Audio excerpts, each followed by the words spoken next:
Então, boa noite a todos. Dia 8 de outubro de 2024. Vamos tratar hoje, essa nossa live, a live semanal da comunidade RCP, minha, né? Que eu mantenho isso aqui para troca de informações, perito Fernando Borges. Hoje vamos tratar sobre respostas a impugnações e esclarecimentos de laudos periciais.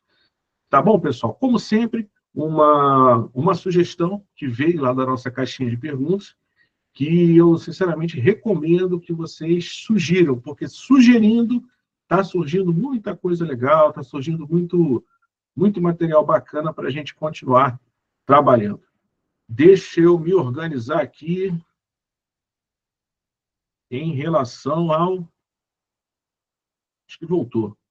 Às vezes acontecem uns probleminhas aí de ordem técnica, né? Está entre a cadeira e o mouse, né? Mas vamos lá. Agora sim.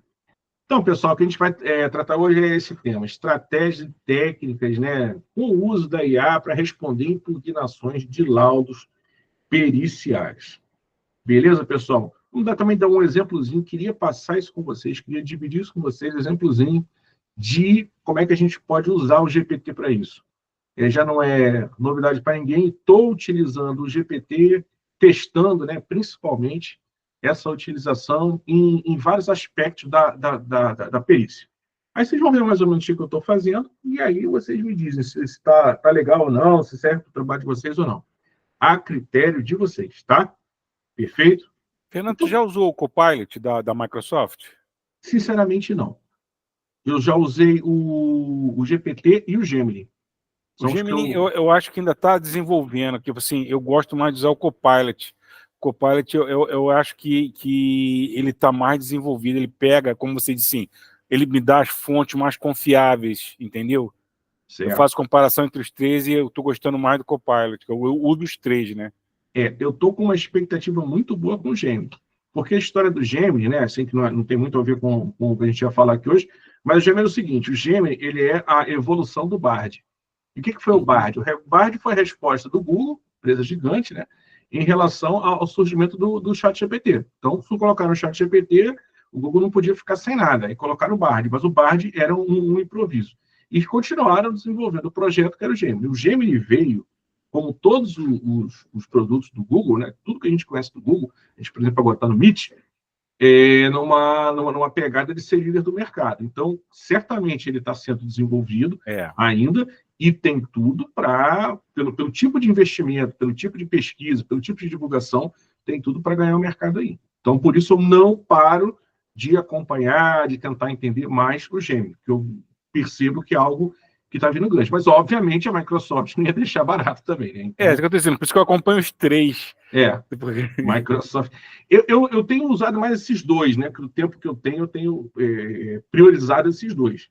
Mas certamente o Copilot aí é algo que é grande, tem tudo para ser grande. O pessoal que usa o Copilot é mais o pessoal de empresa, que tem aquelas questões corporativas de conformidade, porque tem uns detalhes no Copilot que são mais de segurar a informação, de não compartilhar tudo. Quando a gente faz uma pesquisa no Gemini, no GPT, aquela informação ali entra na nuvem, né? Então, meio que não tem segurança de dados. Já o Copilot, esse aspecto, ele é mais observado. A Microsoft preza mais por isso. Então, por isso, as empresas têm utilizado mais o Copilot. E o usuário, pessoa física, que é para a maioria das pessoas que eu converso, que eu falo, é pessoa física, é Gemini e GPT. Beleza, Edson? Beleza, professor. Então, vamos lá, vamos tocar o barco aqui. Pessoal, o que é impugnação a laudos periciais? Impugnação é quando, no momento posterior à entrega do seu laudo, e aí esse laudo, o juízo, né, abre para as partes verificarem o que está escrito no seu laudo, num prazo de 15 dias, um prazo normal, né, do Código de Processo Civil, e aí o seu trabalho vai ser submetido, né, à análise das partes. Obviamente, o juiz ele precisa fazer isso para garantir o contraditório e a ampla defesa. Faz parte do trabalho, faz parte das características de um processo. E aí a parte lendo aquilo ali, né, uma parte ou as duas partes, ou quando tem mais de duas partes, pode ser que não concorde,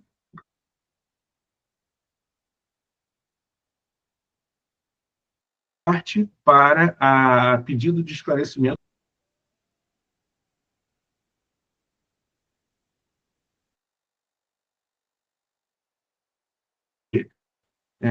O seu pleito, né, judicial, sua tese jurídica não está sendo atendido, acontece porque viu um erro mesmo, de fato, a perícia errou, somos humanos, né, não somos inteligência artificial, a gente erra, viu também que, de repente, aquele laudo ali vai prejudicar e tenta impugnar para melhorar, né, para o cliente, para a parte que está representando, enfim, para ganhar tempo.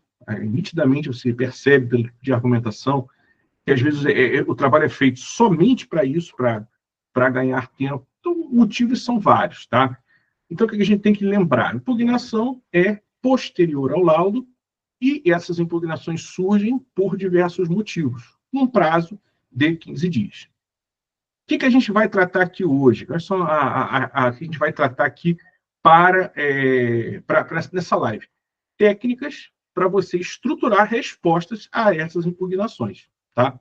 Às vezes, essas impugnações elas vêm com forma assim, mais contundente de impugnações mesmo, tá? Assim, discordo totalmente do laudo pericial quando este afirma que isso aí é algo bem contundente. Pode ser mais do que isso, pode, assim, peço destituição do perito do juízo por falta de competência técnica. Isso é bem contundente. Mais do que isso, a gente já parte para o lado da agressão pessoal. Aí o próprio CPC já fala que não pode, né, que tem que o juiz manda arriscar, enfim. Mas o fato é que pode isso aí ser de uma forma bem agressiva ou pode ser disfarçado. Peço esclarecimento quanto à metodologia utilizada, peço esclarecimento em relação à resposta ao quesito tal, tá bom, pessoal? Ou ainda pode aparecer da seguinte forma: olha, concordo parcialmente com a resposta do perito, da perita do juízo. Então, dessa forma, eu coloco mais uma pergunta aqui, mais um quesitozinho aqui, para ficar mais claro ainda, para melhorar o entendimento desse ponto aqui sobre a dúvida técnica. Pode aparecer dessa forma. Então, pessoal, tem essas três estratégias que os advogados usam na grande maioria das vezes. Beleza? Então, o que a gente tem aqui?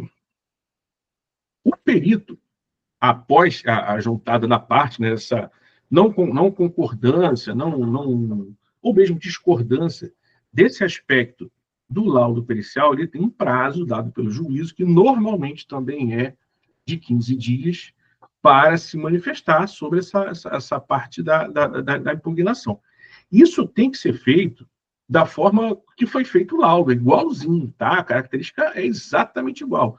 Aquela linguagem técnica, analisando aspectos técnicos com clareza e imparcialidade. Tá? A gente não vai escrever opinião, a gente não vai se revoltar, isso aí é muito difícil no início. Peço a destituição do perito, do juízo, por incompetência técnica, está ali te provocando, está ali querendo que você escreva alguma coisa para que o advogado possa pedir que o seu laudo seja tornado nulo, né? Anulação do seu laudo. O laudo foi ruim para ele te provoca, você cai na provocação e ele, excelência, esse perito aí está tendencioso, ele não gosta de mim, não gosta da minha parte.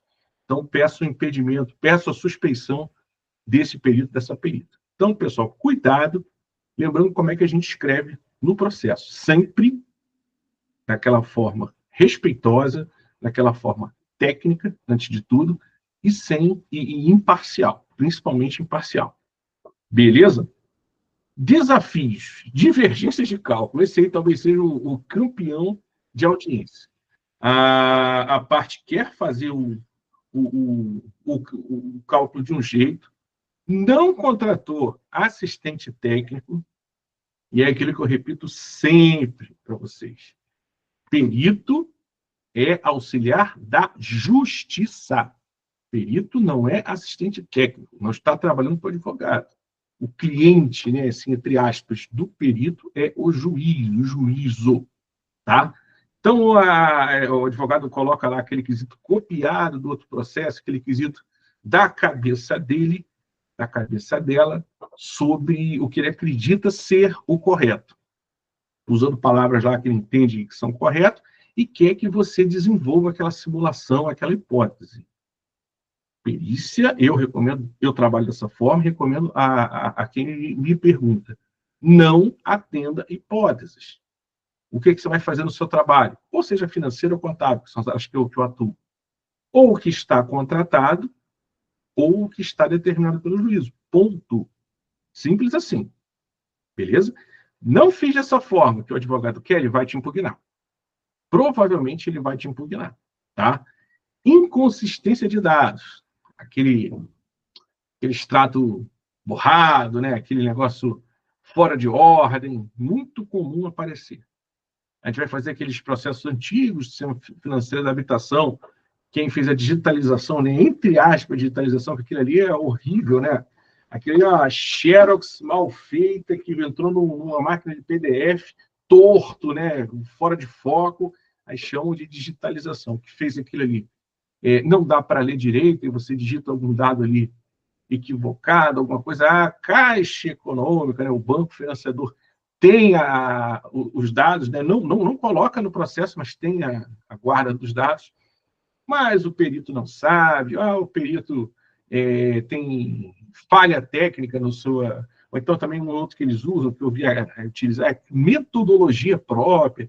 Os nomes são os mais criativos possíveis, tá, pessoal? Então, divergência de cálculos e inconsistência de dados são campeões de audiência na impugnação laudo pericial. E, por fim, os quesitos impertinentes. Dentro daquela lógica do advogado faz o próprio quesito, copia do outro processo, é tudo a mesma coisa. Boa noite.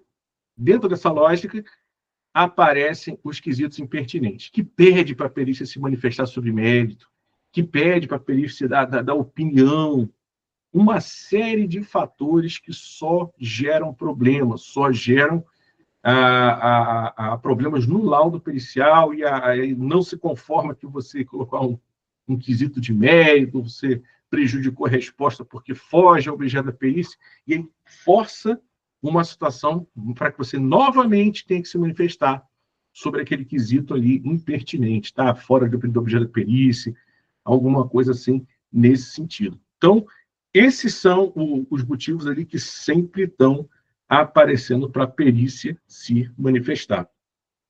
Pessoal, lembrando que, estou com uma dúvida, um ponto não está claro, pode chamar que a gente já esclarece na hora, que funciona legal assim. Perfeito, pessoal? Prosseguindo. Como é que você responde essas pegadinhas, né? Essas situações que aparecem, às vezes, até mesmo embaraçosas, na forma de impugnação?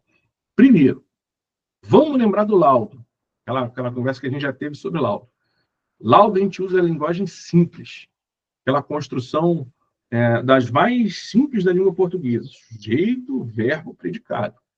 A mesma coisa a gente faz aqui na resposta à impugnação, tá? Só que aqui a gente tem um cuidado maior, para que fique mais claro ainda, mais evidente ainda, porque não é mais o laudo. O laudo tem um corpo maior, uma estrutura maior. Aqui é a reclamação em relação ao laudo. Então tem que ficar mais claro ainda. Pode ser que essa impugnação, esse esclarecimento, ele venha do juízo. Já aconteceu comigo. Fiz um laudo, não atendeu ao que o juízo precisava saber para poder decidir, o juiz mesmo perguntou: esclareça ponto tal, e depois que eu esclareci, ainda pedi um laudo complementar. Ou seja, para o que o laudo se presta, né, que é para a decisão do juízo, o laudo foi ruim. Tá? Então, nem todo o trabalho que eu fiz foi bom, já fiz laudo ruim. Tanto é que o juiz pediu um laudo complementar. Beleza, pessoal? Então, é muito importante a gente guardar aquela orientação geral de como se redige um laudo, a regra, né, de redação de um laudo, utilizar ela com mais cuidado ainda na hora de responder impugnação, de responder esclarecimento. Isso dá para a gente melhorar com inteligência artificial. Tá? Guardem um pouquinho aí, aguentem um pouquinho aí que a gente vai chegar lá. Vou mostrar para vocês aqui como é que eu estou fazendo. Estou ganhando até tempo, sabe? Porque o negócio é rápido, então eu estou conseguindo até ganhar tempo. Estou respondendo duas impugnações por dia. Antes eu parava tudo, fazia quase o tempo de um laudo de novo, né? Claro, não tanto, mas agora estou fazendo as 2 por dia. Organização, já passamos aqui na introdução, conclusão e principais pontos, né? Que a gente vai reforçar na nossa resposta à impugnação. Metodologia utilizada.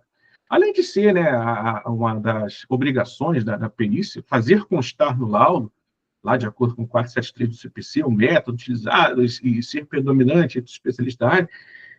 Nesse caso aqui, a nossa metodologia vai nos ajudar a reforçar, né, a metodologia vai nos ajudar com essas respostas, seja ela qual for. Por quê? Porque o nosso trabalho é técnico. Então, a gente sempre vai estar dependendo de demonstrar a nossa metodologia. Às vezes, na explicação da metodologia, está a resposta à própria impugnação. Perceba, então, se eu fizer um bom laudo, eu vou ter mais facilidade na hora de eventuais, né, impugnações e esclarecimentos. Vai facilitar a minha vida. Perceba como é que uma coisa está ligada à outra. A análise técnica, que é o que se segue, né, a síntese, né, dos elementos analisados, faz a metodologia, síntese, análise técnica e, por fim, a conclusão. A análise técnica é a hora que você vai juntar tudo, né, e vai produzir um raciocínio, né, entrada, metodologia e saída do raciocínio. Vai ser aquele que você vai pegar todos os dados, aplicar o método que você está descrevendo e vai sair a sua conclusão. Você vai conseguir lá no final fazer a conclusão. No caso, né, do que eu faço, e que a gente aqui trata, né, no grupo, nas lives, vai sair um número, vai ser uma conclusão de valor, né? A gente fala sobre finanças, né, sempre, contábil, financeiro, a gente vai sair um valor. Então, como é que chegou-se nesse valor? Isso aí vai estar explicado aonde? Nos apêndices, basicamente naquelas planilhas. Vai fazer a planilha para demonstrar como é que se chegou naquele valor. Como? Utilizando o método. Então, quando você descreve isso, eu diria que uns 80% das impugnações, dos esclarecimentos, estão sendo já prestados aí. Só em escrever isso aí de uma forma mais clara ou mais detalhada. Tá bom, pessoal? O exemplo que eu trouxe para vocês aqui hoje é um laudo antigo, já de 2021, que pergunta justamente disso. Por que você não fez tal coisa? Se eu não fiz tal coisa, porque senão eu estaria cumprindo um procedimento aqui inadequado. Vocês vão ver, tá? Eu estou querendo adiantar dar spoiler, não. É que tá na minha cabeça aqui, acabo que eu estou falando nisso. Modelos de respostas a impugnações comuns, tá? Isso aqui faz parte aqui do materialzinho que eu vou colocar para vocês aqui no final. Vou fazer uma breve apresentação aqui do materialzinho, quem tiver interesse, sinta-se à vontade, mas, basicamente, ele vai perguntar por que você, por exemplo, aqui, não utilizou os encargos do período conforme está no extrato fornecido pela instituição financeira. Pois olha, porque se eu pegar o encargo, isso era válido, pessoal, até 30 de agosto, tá? Esse laudo de 30 de agosto desse ano, 2024. Porque a gente sabe que com a 14.905, essa lei que saiu esse ano, tá, 2024, esse entendimento provavelmente vai mudar daqui para frente. Ainda não tem nenhum julgado, nada desse tipo, mas a gente sabe que pelo artigo 3º dessa lei, provavelmente isso aí mudou, tá? Antigamente, você incorporar encargos ao saldo devedor e calcular novos encargos em cima, era o que se chamava, no mundo jurídico, de anatocídio. Então, as perguntas que eram feitas, assim, de metodologia, a resposta era para evitar o cálculo com o anatocismo, ou pelo menos com o indício de anatocismo. A gente sabe que anatocismo, só quem pode determinar ou dizer que está ocorrendo é o juiz, né? A perícia não se mete nisso, tá? Porque é mérito, é direito. A perícia pode, no máximo, assim, no exagero, identificar indícios da ocorrência de. Nunca você vai dizer que está ocorrendo. Perfeito? Então, para evitar que ocorra esse cálculo com o anatocismo, a perícia optou por destacar em colo da parte. Alguma coisa nesse sentido, um raciocínio nesse sentido. Tá? Então, você está justificando o uso daquele método com base em algo que existe, algo que está escrito. E na época, onde é que estava escrito? Quando eu fiz esse laudo aqui, já citei isso para vocês diversas vezes. Manual lá de termos do STJ, de 2016. É o documento que eu usava, difícil encontrar, mas muito difícil encontrar um documento que definisse bem, né, o tal do anatocismo. É livro, artigo, tudo tem muita besteira no mercado. Mas, assim, algo que definisse bem, eu encontrei nesse manual. E aí eu utilizava ele para justificar a metodologia utilizada. Tá bom, pessoal? Calma aí que vocês vão ver exemplo prático. Cálculos financeiros, correção de erros e esclarecimentos sobre taxas e juros aplicados. Aquela velha discussão, né? Por que você tem taxa de juros nominal e efetivo? Por que não é só dividido por 12? Se está usando juros compostos, capitalização de juros, aquela pergunta. Acho que 9 em 10 ou 10 em 10 processos da área financeira tem essa discussão que não leva a lugar nenhum, mas os advogados continuam fazendo ela. Perfeito? Então, esse aqui é outro motivo, o que você tem que ter lá já a resposta pronta para esse tipo de indagação na forma de impugnação. E, pessoal, e quando vocês começarem a construir uma biblioteca, funciona bem, sabe? Construir uma biblioteca desse tipo de resposta e alimentar a ferramenta de IA, Gemini, o GPT, o Copilot, com essas informações da biblioteca, é maravilhoso, porque a inteligência artificial ela vai aprendendo. É o que se chama de machine learning, de sempre você colocar as mesmas ordens, as mesmas instruções para que ele faça, né, para que a ferramenta faça, e colocar referências, pedir, né, para detalhar mais, ele vai aprendendo. E aí vem respostas cada vez melhores para vocês. Eu tenho feito isso já mais ou menos, vai chegar um ano desse tipo de treinamento, né, das minhas ferramentas, e realmente o nível das respostas está cada vez melhor, está mais perto de como eu penso, de como eu analisaria uma questão dessa sem o uso dessas ferramentas. Tá? Pessoal, um outro tipo de resposta que você tem que ter guardada aí para pronto uso é informações inconsistentes ou faltantes. Por exemplo, você tem um lapso nos documentos de extrato. Você está trabalhando com aqueles processos chatos de cartão de crédito, você tem um vazio de faturas. Tá? E o juízo determinou que você fizesse mesmo assim.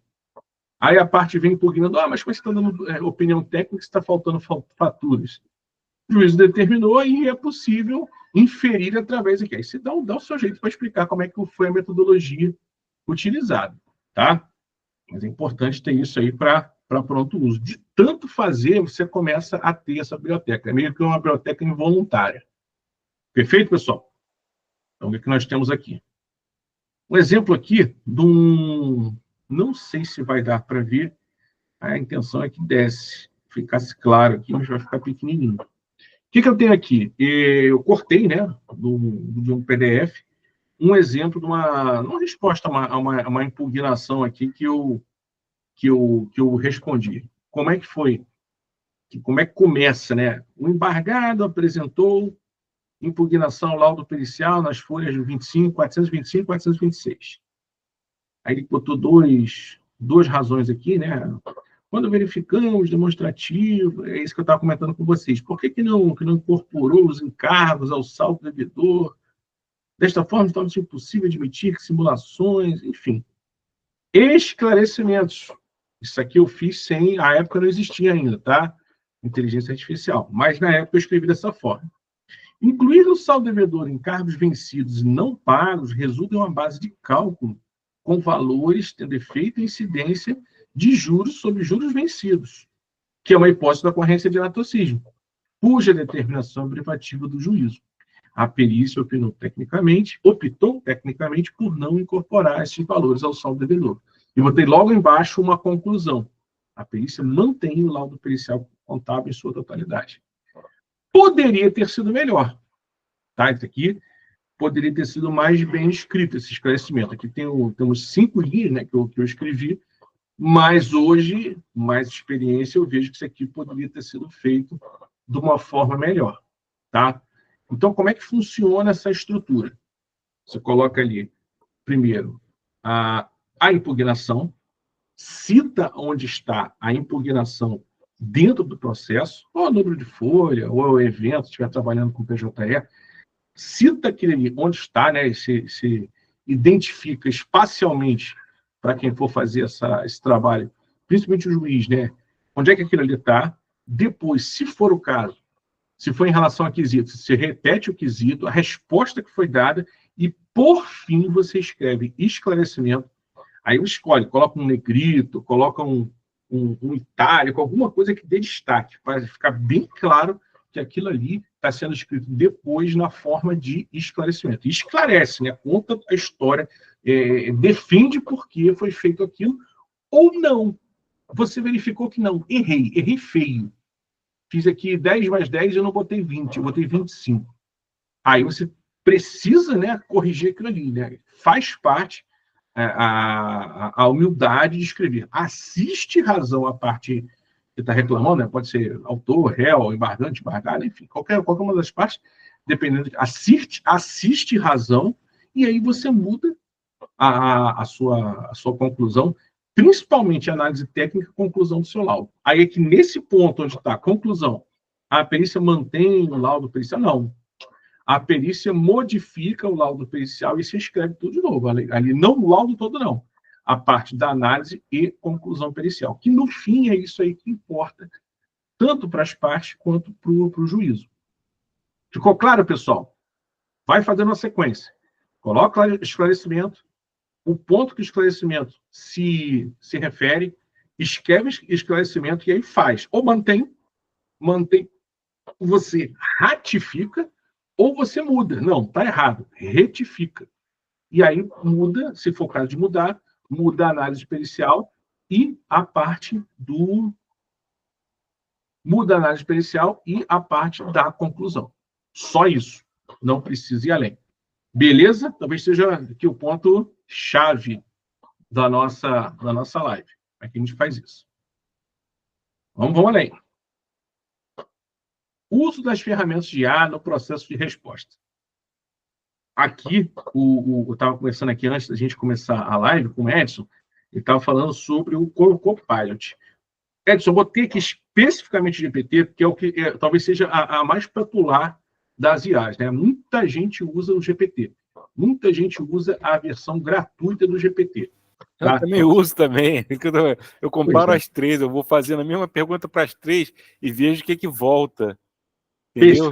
Perfeito. No meu caso, eu utilizo o GPT pago. Tá? Eu uso para muita coisa mesmo, não é só perícia, não. E está valendo a pena manter a versão paga. Está algo assim, por volta de $20 por mês. O preço hoje de uma assinatura mensal do GPT está $20 por mês. É mais relevante esse preço, né? É mais caro no Brasil do que para o usuário americano, por exemplo, que é onde vem essa tecnologia. $20 não é muito relevante para o americano, mas para o brasileiro é algo que faz uma diferença. Tá? Então, como é que eu uso o GPT? Como suporte para melhorar a redação, para identificar erro na minha argumentação, erro mesmo, erro de lógica.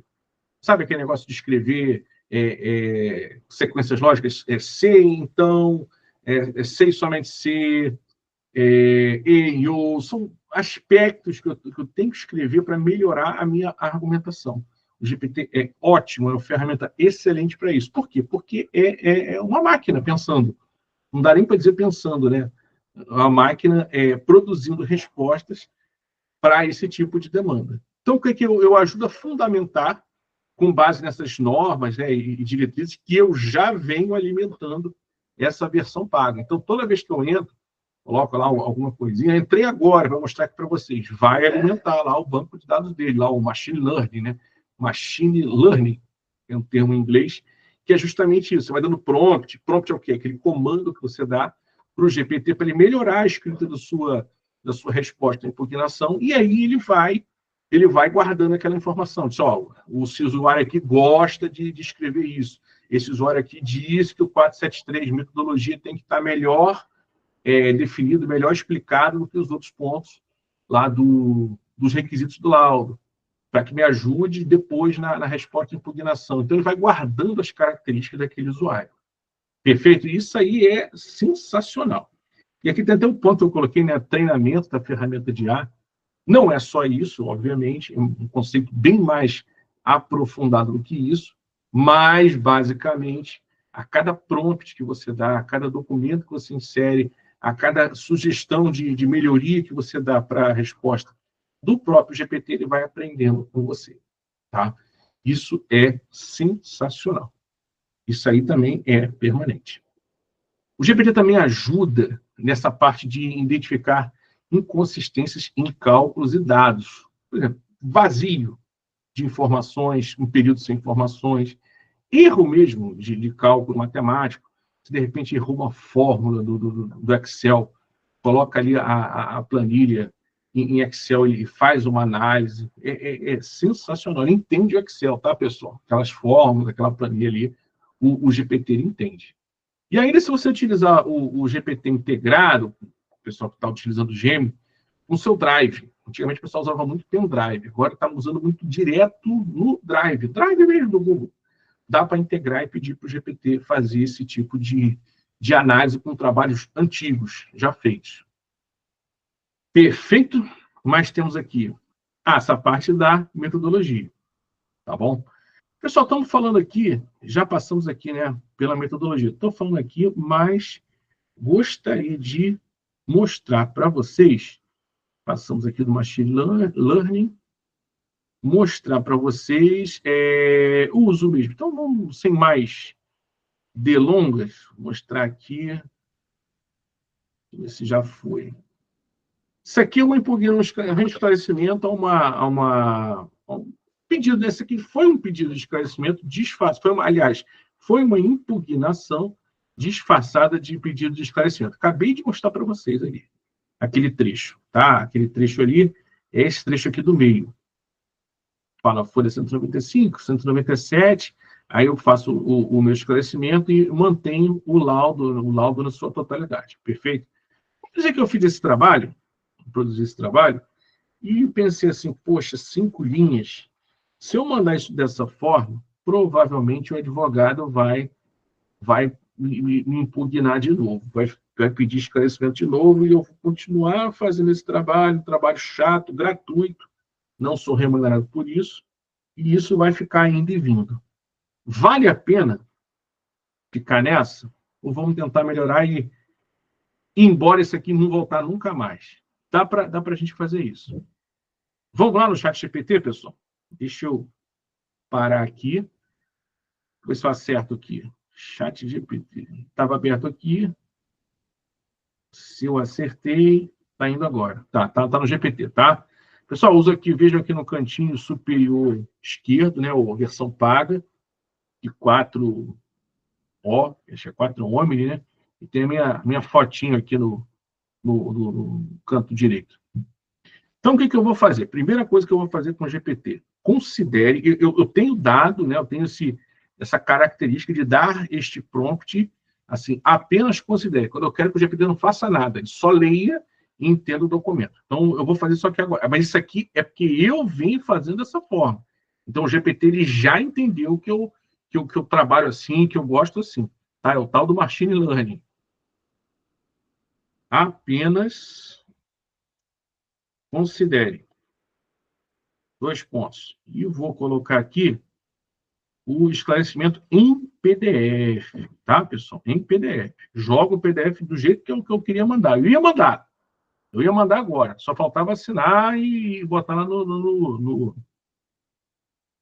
Beleza. Entendido, as informações foram... Tá, já leu e já entendeu. Eu quero melhorar esse esclarecimento que eu fiz. Vou pegar aqui da minha apresentação 3 prompts que eu coloquei para vocês no próximo slide, tá? 3 prompts aqui. Primeiro prompt. Prompt, lembrando, é uma ordem que você dá, um comando que você dá. Vou colar aqui o primeiro prompt. Quais informações estão faltando neste esclarecimento? Ou seja, eu quero evitar de que esse esclarecimento volte por falta de informação. Então, a primeira dica que eu dou. Quais informações estão faltando nesse esclarecimento? Tem a setinha aqui, eu mando ele fazer. Aí ele pensa um pouco, né? Ó, já colocou. Possíveis lacunas. Cálculo detalhado. O esclarecimento poderia incluir um cálculo detalhado do saldo devedor dos valores questionados para justificar porque os encargos vencidos não foram... Pessoal, isso aqui já existe. Isso aqui é a minha planilha. Então, faz sentido eu, no texto, lá do meu esclarecimento, já pensar em incluir uma remissão à planilha. O leitor, você que está lendo isso aqui agora, fique atento, porque já está lá na planilha demonstrado o cálculo. No caso aqui, o GPT não tem acesso a tudo que eu fiz, somente aquele texto. Então, aquele texto não é o suficiente para entender que ainda existe, né, a planilha. A não ser que, na hora do considere que, ou considere somente, eu colocasse o laudo e o esclarecimento junto. No caso que eu coloquei só o esclarecimento. O que mais que o GPT sugeriu? Base jurídica. Poderia ser útil mencionar a base legal ou jurisprudência que sustenta a decisão de não incluir encargos vencidos ou só devedor. Pô, ele está dando a dica aqui, ele está rolando a bola para a gente colocar lá o manual do STJ. Ele está dizendo assim, ô perito, não esquece de citar no seu esclarecimento o manual do STJ. Parâmetros adotados, uma explicação mais clara sobre o critério utilizado na perícia para chegar à conclusão final. Aquilo que eu falei da metodologia. Embasamento técnico dos cálculos também poderia ser... isso aqui, de novo, mandando a remissão à planilha. E, por fim, tem mais 2. Impacto no laudo. Faltam informações sobre o impacto da exclusão. Sim, a gente não mandou ele ver a planilha do laudo. E 5, posicionamento sobre anatocídio. Esse aqui está furado. Esse aqui, a perícia não fala sobre anatocídio. Então, esse aqui é o GPT, bola fora, tá, GPT? Depois posso até colocar aqui uma observação, assim para ele, ó. Não mencione mais anatocismo como atribuição da perícia. GPT, guarda isso, tá?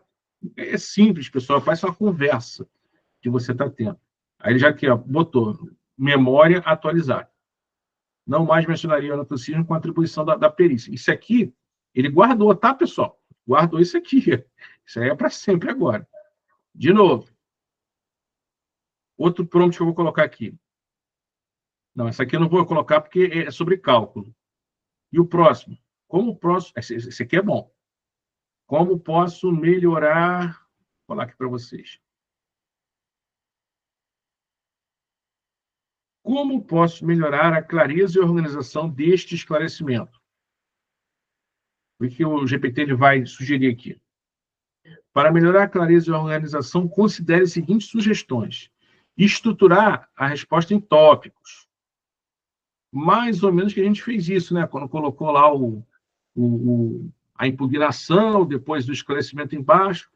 Bom, ele falou isso. Parágrafos curtos. Evite parágrafos muito longos. Isso foi feito. Com certeza foi feito. Explicações mais diretas. Utilize frases curtas e objetivas. Olha aquilo que eu estava falando. Nem sabia que o GPT ia falar sobre isso. Tá? Explicações de frases curtas e objetivas. O que mais aqui que ele está falando? Introdução e contexto. Na introdução, deixe claro o motivo do esclarecimento. Nós fizemos isso. Por exemplo, esse esclarecimento é prestado em resposta à impugnação. Nós fizemos isso parcialmente. Ficaria melhor se usasse isso aqui que o GPT falou. Realmente faz sentido. Por fim, referências ao processo. Não, tem mais um. Quando se referir a números de folhas ou argumentos das partes, seja específico, conforme indicado no item tal das folhas, deixando claro o que está sendo respondido. Obrigado, GPT. Realmente melhora a resposta. E, por fim, conclusão objetiva. Finalize com uma conclusão direta, reafirmando a posição da perícia, como mantemos o laudo, não. Isso aí a gente foi feito. A perícia mantém... tá, isso aqui foi feito. O 6 já foi feito. Então, o GPT, ele é bom, mas ele dá umas... Percebem assim, que no uso, ele dá uns certos vacilos, né? Algumas coisas que já estão... Deixa eu parar aqui essa apresentação. Algumas coisas que já estão sugeridas, ele sugere novamente, tá? Então, é preciso usar, mas saber usar com parcimônia o GPT, tá? Não só para esse fim de responder impugnação, mas para tudo que você quiser utilizar e também não só na perícia. Perfeito, pessoal? Vamos voltar aqui para a nossa argumentação, para a nossa apresentação. Então, o que a gente tem aqui? Definido o que é um quesito impertinente. No seu trabalho pericial vai aparecer quesito impertinente. Tá? Aquele quesito que é de mérito, aquele que pergunta de legislação, pergunta se é legal, é ilegal, fala em é devido dessa forma, não é. Isso vai aparecer. Qual a origem desse tipo de quesito? São quesitos juntados pelas partes, que quem faz é o advogado que não sabe fazer quesito técnico. Quer economizar ou não tem acesso a um assistente técnico, a razão não importa. Quando o advogado pega para fazer o quesito sem a parte técnica, querendo usar a técnica dele, que é o direito, não dá certo. Tá? Então, são gerados quesitos impertinentes. Quesitos impertinentes só podem ser determinados que são impertinentes pelo juízo. Então, se o advogado juntou lá 30 quesitos, 60 quesitos, e o juiz não falou nada, não deferiu nenhum quesito, esse quesito passa. Tá? Esse quesito ele vai para a perícia para ser respondido. E de acordo lá com o 473, lá no 473.4, a gente tem que responder todos os quesitos. Responder todos os quesitos não significa que a gente vai responder o que quer o advogado. A gente vai dar uma resposta, ainda que seja que você não vai dar resposta. Como é que significa isso? Perguntou sobre legislação para perícia. Quesito de mérito, fora da alçada da perícia. Perguntou sobre hipótese. A perícia não identificou determinação do juízo ou contrato que vincule as partes com essa previsão. E assim por diante. Tá bom, pessoal? Então, isso é um quesito impertinente. Responsabilidade do juiz determinar impertinente, o que jamais eu vi acontecer. Tá?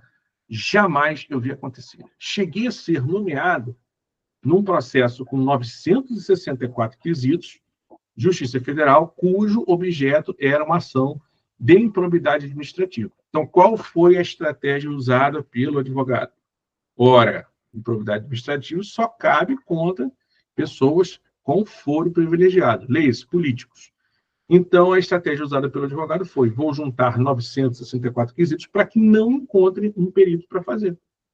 Claro que ele tinha centenas de quesitos impertinentes, óbvio, mas como o juiz não os torna impertinentes, para evitar outros desenrolos, outras evoluções processuais, acaba isso aí ficando para a perícia dar um jeito nisso. Né? É horrível, mas é assim que funciona.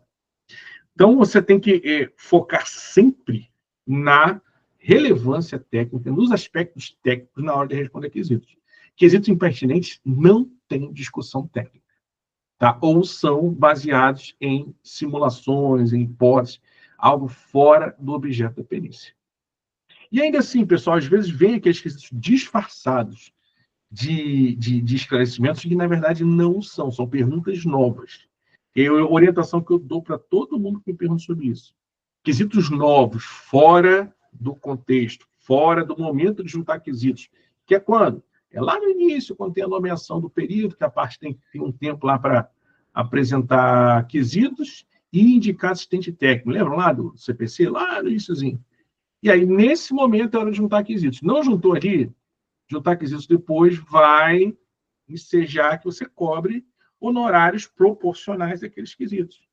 Aí, normalmente, quando você junta a proposta de honorário, já depois do laudo, tudo, aí é que demora. Aí é que a parte vai se revoltar, dizer que a perícia está juntando fora do momento, você falou que já pagou, e aí essa discussão vai longe.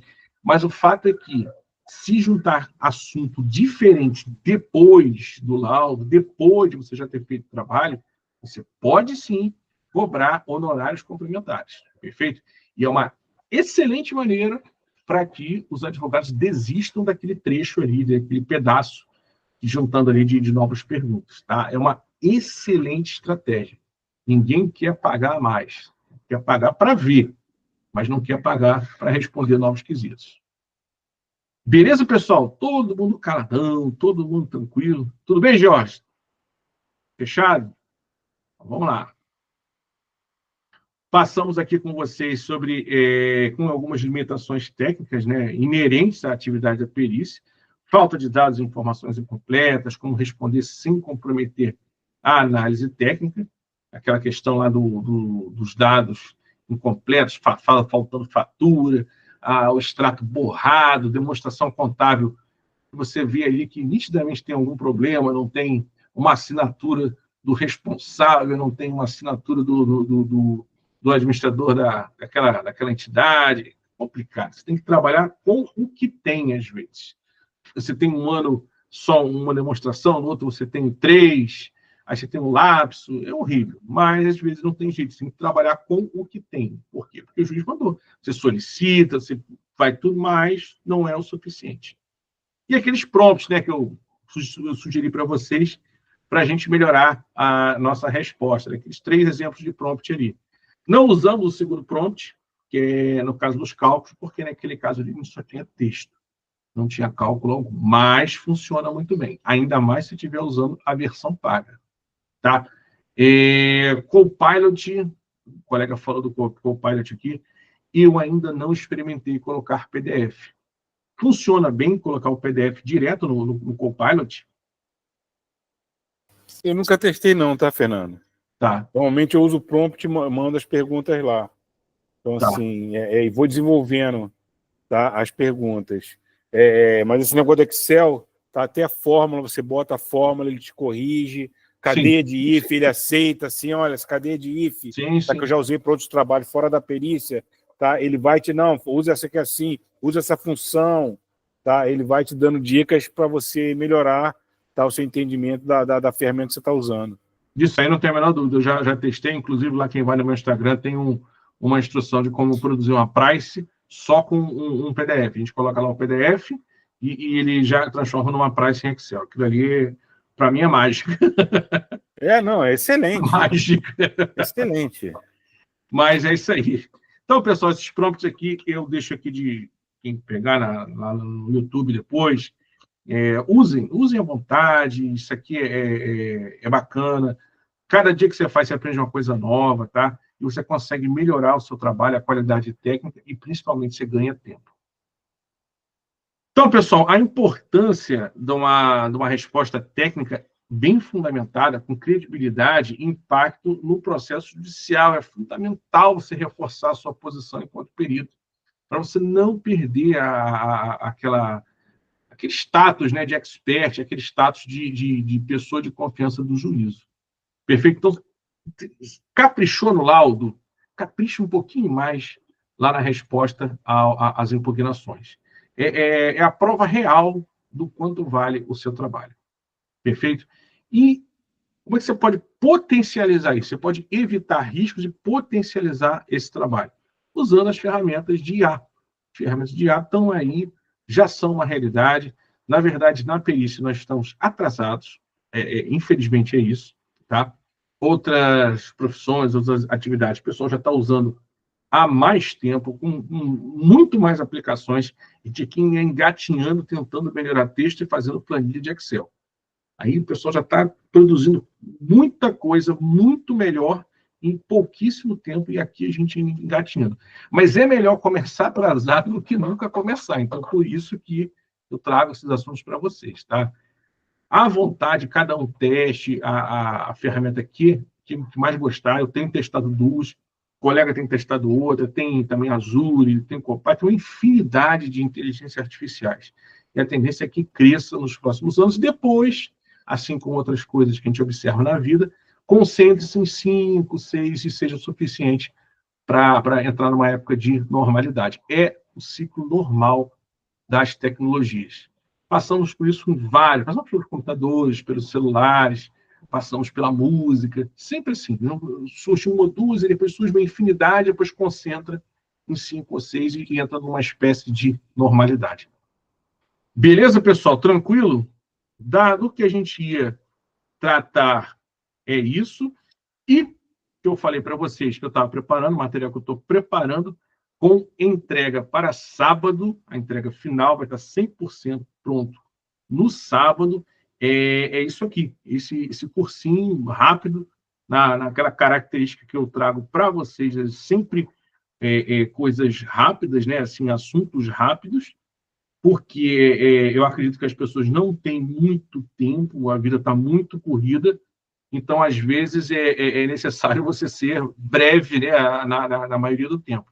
Então, trago aqui para vocês essa oferta, um manual, né, um mini curso de respostas estratégicas à impugnação de laudos com o uso do chat GPT. Quem quiser, até amanhã, vou colocar aqui no chat, pessoal, o linkzinho aqui o linkzinho de onde você adquire, e muito importante, quem for até amanhã consegue aí ganhar um descontozinho, porque estou lançando isso incompleto, não está todo gravado, só tem um pedaço gravado. Coloca esse cupomzinho mini10 que ganha um desconto bacana aí. Tá, pessoal? Vai ser 47 a partir de quinta-feira, mas já quem comprar antes, quem está assistindo a live, vamos colocar no nosso grupo também, na nossa comunidade, sai por 37, tá? Rápido, menos de 2 horas, lista de prompts, tem uma pequena apostila que acompanha, também não é muito grande para você não perder tempo lendo. Leu aquilo ali, colocou os prompts, coloca em uso. Vai ser certeza que você vai ter um benefício, vai ter vantagem de tempo e de eficiência no seu trabalho. Beleza, pessoal? Tranquilo? Era isso que eu tinha para trazer para vocês hoje. Dentro daquele nosso prazo de 1 hora, faltam aí 3 minutos para as 20h30. Consegui cumprir mais uma vez. Fico feliz de estar dentro aí do nosso prazo. Assuntos vocês sugerem lá na nossa caixinha de perguntas. Qualquer dúvida, estou aí para responder. Pessoal da gravação que vai assistir depois lá no YouTube, pessoal que não pode estar aqui agora, talvez quando você assista, o cupom já tenha vencido. Então, você vai lá na minha bio, que tem lá essa pequena oferta lá para vocês, para ajudar vocês. Beleza, pessoal? Posso ajudar de alguma forma? Tem uma pergunta aqui, não. A mão baixou. Alguém quer perguntar alguma coisa, quer fazer um comentário? Pois não, Josiane? Professor, esse GPT que é pago, e em reais é quanto o valor? É $20, né? E todo mês muda. Aí é 5,50, 5,60, 5,40. $1, né? O $1 vale tanto 5,40, 5,50, 5,60 hoje, né? Em 2024. Não sei se daqui a quanto tempo a pessoa vai estar assistindo, se vai estar essa cotação ainda. Não, R$100 e poucos por mês. Entre 100 e 120 reais, mais ou menos. R$100 e poucos, isso aí. Tá certo, obrigado. Tá bom, pessoal? Então, agradeço a todos. Vou encerrar aqui a nossa gravação. Muito obrigado e até a próxima. Boa noite.